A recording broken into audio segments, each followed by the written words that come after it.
글로벌 증시 마감 시황입니다. 유럽, 미국 모두 다 약간의 부진한 모습, 방향성을 찾아가는 모습으로 거래를 마쳤습니다. 미국부터 좀 체크를 해보게 되면요. 이날 나스닥 지수만 간신히 그러니까 반락은 하지는 않고 거래를 마쳤습니다. 11,000선 밑에서 거래를 마쳤었는데요. 전반적으로 다우 지수 같은 경우에는 이제 전날 기술적인 약세장에 진입한 이후에 0.4%가 추가적으로 밀린 거고요. S&P 500 그리고 나스닥 지수 둘 다 1월 그리고 작년 11월 역대 최고치에서 20% 30% 이상 하락하는 흐름을 현재 보여주고 있는 모습입니다. 자, 이날 시장의 키워드 좀 체크를 해 보겠습니다. 채권과 그리고 발언 그리고 마지막으로 가스관과 관련된 그런 내용인데요. 채권은 바로 영국 얘기가 되겠습니다. 영국의 이 채권 시장 장기물을 중심으로 계속해서 올라가고 있고 미국 시장의 이러한 흐름과 똑같이 움직이고 있습니다. 영국 쪽에서는 30년물이 5%대를 돌파했습니다. 그리고 10년물은 4.5% 이상 올라갔는데요. 그만큼 시장을 불안하게 보고 안전자산 쪽으로 가는 움직임으로 해석해 보시면 되겠고 30년물은 2002년, 10년물은 2008년 이후 둘 다 최고치 수준까지 도달했습니다.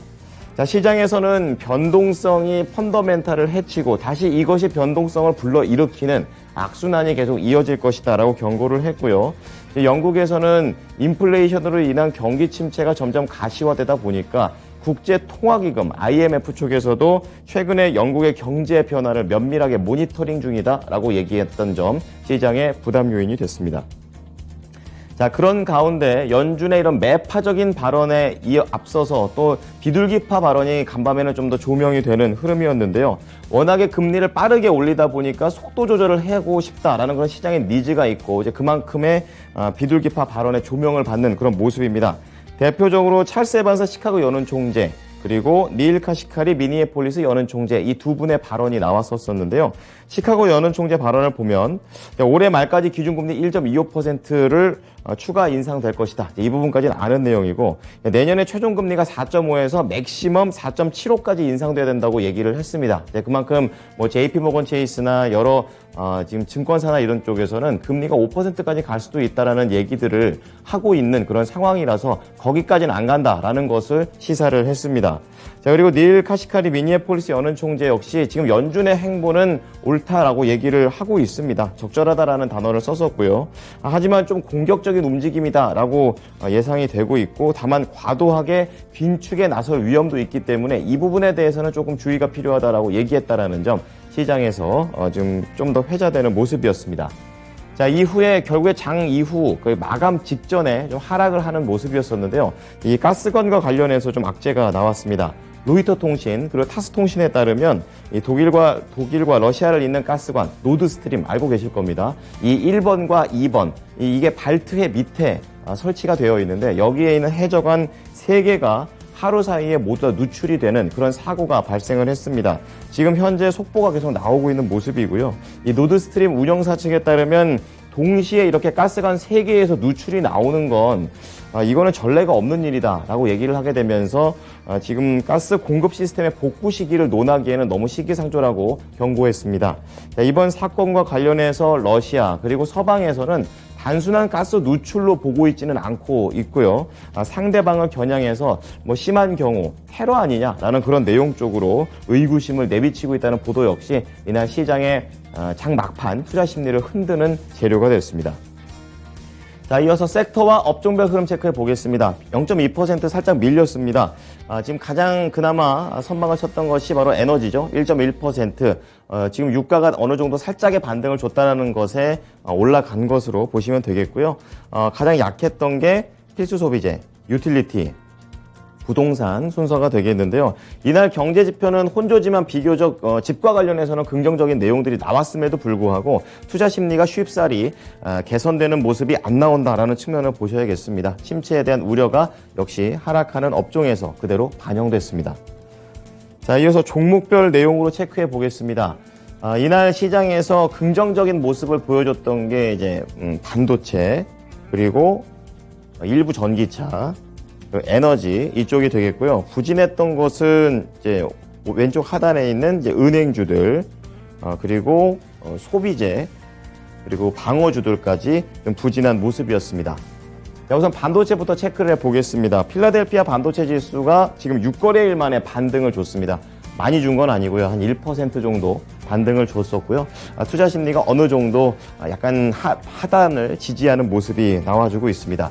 대표적으로 이제 국내 증시하고도 많이 연결되어 있는 마이크론 테크놀로지가 3.4% 반등을 줬다라는 점은 참 긍정적으로 볼 수가 있겠는데요. JP 모건 체이스 쪽의 이런 입김에 따라서 움직였다고 보시면 되겠습니다. 우선은 목표 주가는 하향 조정한 거는 마이너스 요인이었었는데요. 그 이후에 발언들을 보게 되면 하락이 이제 어느 정도 충분히 나왔다고 보고 있고 업황적으로 봐도 바닥 수준까지 도달했다라고 얘기를 했다라는 점이 긍정적이었습니다. 그래서 투자 목표 주가는 낮췄지만 투자 의견은 비중 확대 의견을 주게 되면서 시장은 이 부분에 좀 더 포인트를 맞췄습니다. 오를 수 있었던 재료가 되겠고요. 또 여기에 더해서 내년에는 이제 공급 확대를 지금 마이크론 테크놀로지 쪽에서 말할 수 있을 것이다라고 전망을 하게 되면서 이날 메모리 쪽 마이크론 테크놀로지 좋았고요. 덩달아서 엔비디아도 1.5%, AMD 1.3% 상승세를 타고요. 이렇게 되다 보니까 장비주들도 전체적인 오름세를 보입니다. 어플라이어드 머티리얼즈가 지금 1% 중반대, 램리서치도 그 비슷한 상승세를 보여줬습니다.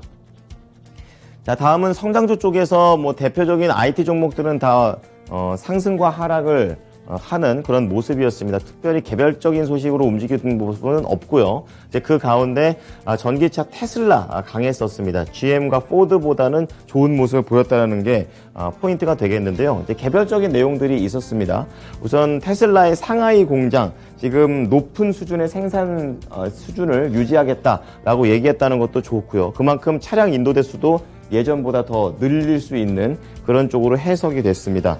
거기에다가 테슬라는 AI 데이를 지금 앞두고 있기 때문에 여기에서 또 어떠한 새로운 먹거리들이 나올지 기대감도 반영이 됐습니다. 네, 2.5% 다른 종목들에 비해서는 올라갔지만 약간 후반에 매물이 약간 나오면서 살짝 밀렸던 것으로 보시면 되겠고요.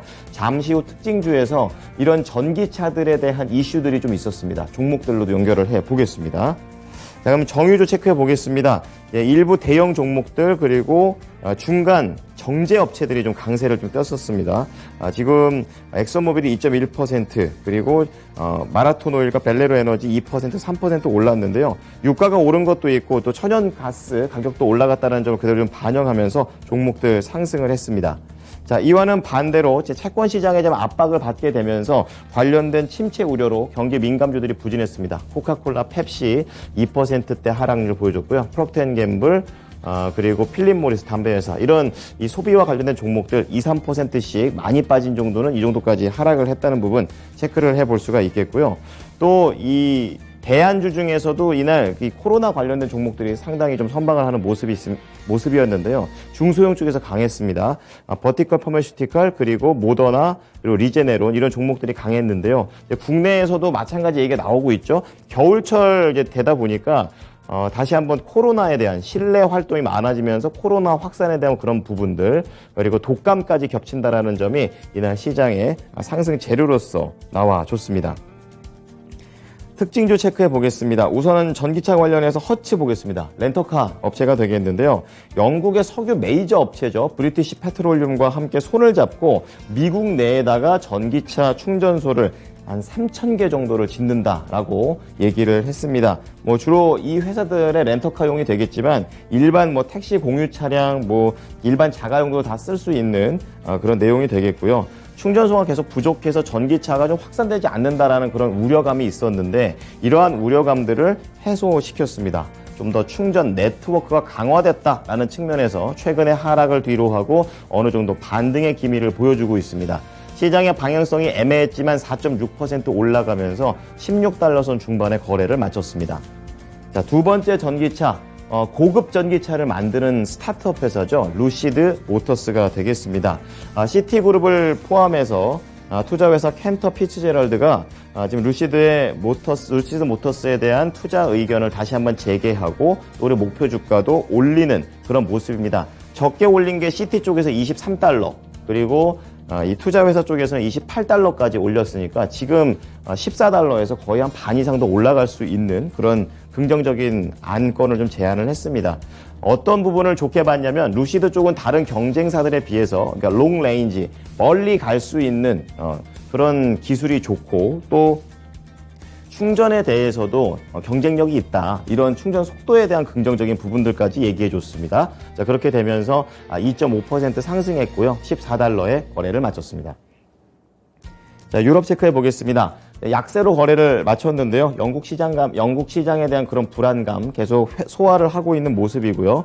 영국 쪽에서 구두 이제 개입을 했다라는 점도 긍정적이고 파운드화가 계속 밀리다가 어느 정도 반등이 나왔다라는 것도 상승할 수 있었던, 그러니까 하단을 지지할 수 있었던 요인이 됐습니다. 하지만 절대적인 측면에서 봤을 때 파운드화는 여전히 너무 많이 밀린 거고요. 채권 시장 얘기 앞서 말씀드렸던 대로 압박을 주게 되면서 결국에 추가적인 힘을 내지는 못했습니다. 자, 상품 시장 체크해 보겠습니다. 유가가 반등을 줬습니다.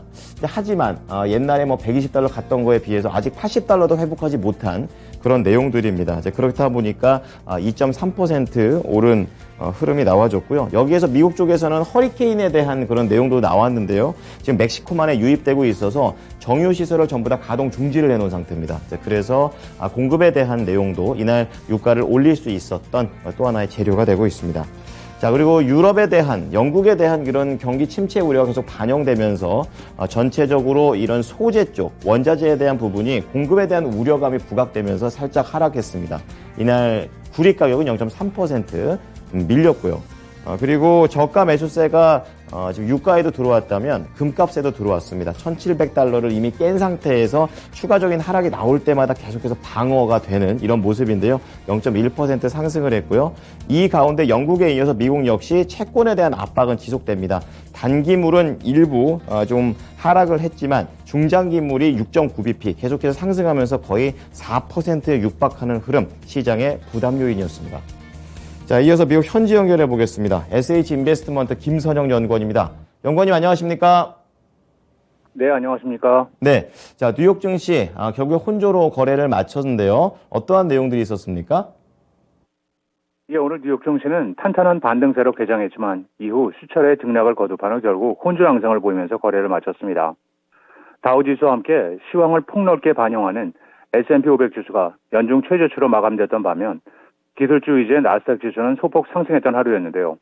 영국의 구제 금융설이 나돌고 달러 강세로 인해 외환 시장이 뒤숭숭한 가운데 미국의 채권 금리 상승이 겹치면서 주식 시장이 상승 반전에 실패했다는 분석입니다. 여기에 엇갈린 결과를 보인 경제 지표들도 투자 심리에 도움을 주지 못했는데요. 먼저 미국의 대도시 주택 가격이 10년 만에 처음으로 월간 기준 소폭의 하락을 보였고, 반면 9월 미국의 소비자 신뢰 지수는 예상을 깨고 큰 폭으로 상승한 것으로 나타났는데요. 민간 경제 연구기관인 컨퍼런스 보드에 따르면 9월 미국 소비자 신뢰 지수는 8월에 103.6에서 9월에는 108로 상승하면서 시장 예상치였던 105.4를 상회한 것으로 나타났습니다. 보드 측은 안정적인 노동시장과 임금 상승이 미국인들의 소비 심리에 자신감을 주었으며 특히 휘발유 가격이 연초 이후 최저 수준으로 하락한 것이 인플레이션에 대한 체감 심리를 호전시키는데 큰 기여를 했다고 설명했습니다. OECD에 따르면 러시아의 우크라이나 침공이 7개월 넘게 이어지면서 전 세계 경제가 내년 말까지 무려 2조 8천억 달러의 손실을 입을 것이며 내년도 GDP 성장률 역시 지난 6월 예상보다 떨어질 것이라고 밝혔습니다.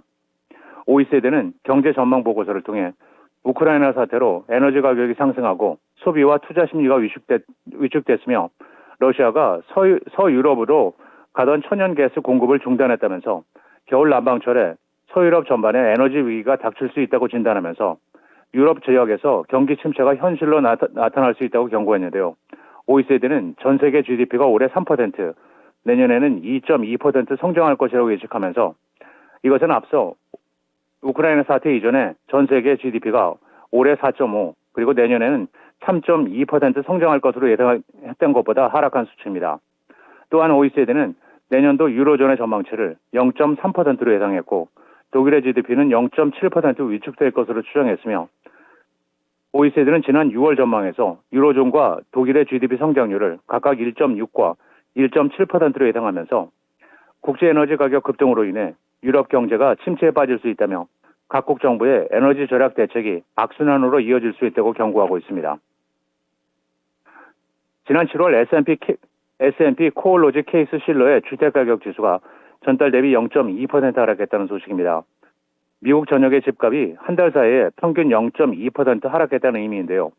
10개 주요 도시의 지수와 20개 주요 도시의 지수는 각각 0.5%, 0.4% 하락했는데요. 20개 도시 지수가 전달 대비 하락한 것은 지난 2012년 이후 10년 만에 처음이었습니다. 이 지수는 칼 케이스 웰슬리대 교수와 로버트 실러 예일대 교수가 공동 개발한 것으로 S&P와 부동산 전문가들로 구성된 지수위원회가 관리를 맡고 있어서 시장에서 공신력이 매우 높은 상황입니다. 도시별로는 샌프란시스코의 주택가격이 한 달 전보다 무려 3.6%가 하락했고 워싱턴주의 시애틀은 2.5%, 샌디에고 2%, 오리곤주의 포틀랜드는 1.3%, 로스앤젤레스가 1.2%, 콜로라도주의 덴버가 1% 등의 낙폭을 보인 것으로 나타나고 있습니다. 자, 오늘 시장에서는 전기차, 그러니까 뭐 테슬라라든지 루시드 모터스와 같은 관련된 종목들이 좀 긍정적인 모습을 보여줬습니다. 이제 그 가운데 배터리에 들어가는 게 또 리튬이 있는데요. 관련 리벤트 회사가 긍정적인 좀 평가를 받고 있습니다. 지금 시간 외에서도 0.8% 이상의 상승세를 이어가고 있는데요. 어떤 소식이 있었나요? 예, 그렇습니다. 증권사 파이퍼 샌들러가 전기차 시장에서 리튬 공급 부족 현상이 향후 3, 4년간은 이어질 것으로 보인다면서 리튬 제조업체인 리벤트에 대한 투자 의견을 중립에서 비중 확대로 상향한 데 따라 오늘 리벤트의 주가가 3.7%가 상승해 31달러 32센트에 정규장 거래를 마쳤습니다. 파이퍼 샌들러는 EV 생산 시장에서 리튬의 재고 여부가 굉장히 중요하다며 화석 연료로부터 전기를 주 에너지로 전환하는 시대에 기업적 그리고 사회적으로 광범위한 집중이 결합되고 있다고 진단하면서 여기에 최근 통과된 바이든 정부의 인플레 감축 법안에서 북미 지역에서 제조되는 배터리 장착 전기차에 대한 인센티브 지급 등도 리튬 공급망을 더 구축하게 하는 요인으로 작용하고 있어서 이 점도 리벤트에게는 긍정적으로 작용하게 될 것이라고 예상하고 있습니다. 마지막으로 내일은 전미 부동산 중개인협회 8월 잠정주택 매매 건수, 즉 펜딩홈 세일즈가 발표되며 시장 예상은 전달 대비 0.7% 감소이고 이어 에너지청의 주간 원유 재고, 상무부의 8월 도매 재고, 그리고 모기지은행협회 주간 모기지 신청 건수가 이어지며 페이첵스, 토어 인더스트리스, 데일 리조트, 제프리스 파이낸셜, 신타스코프, 콘센트릭 코프, 그리고 파크시티 그룹이 지난 2분기 실적을 발표하게 됩니다. 네, 지금까지 SH인베스트먼트 김선영 연구원이었습니다. 연구원님 잘 들었습니다. 네, 감사합니다.